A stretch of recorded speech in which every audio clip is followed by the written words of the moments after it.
Happy New Year! Kumusta kayo? Anyway, I would like to share a quote na perfect para sa New Year. It says, "A fresh chapter begins. Write it beautifully." Tunog exciting, di ba? Pero minsan nakaka-pressure din.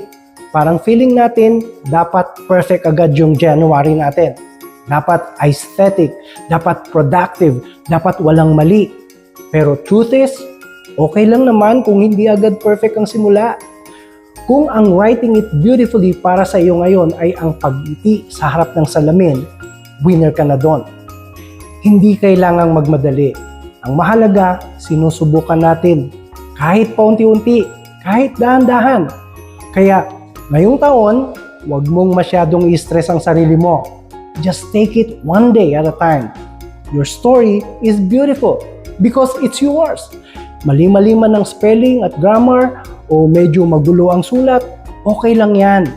So cheers to a happy and chill New Year sa ating lahat. Ingat!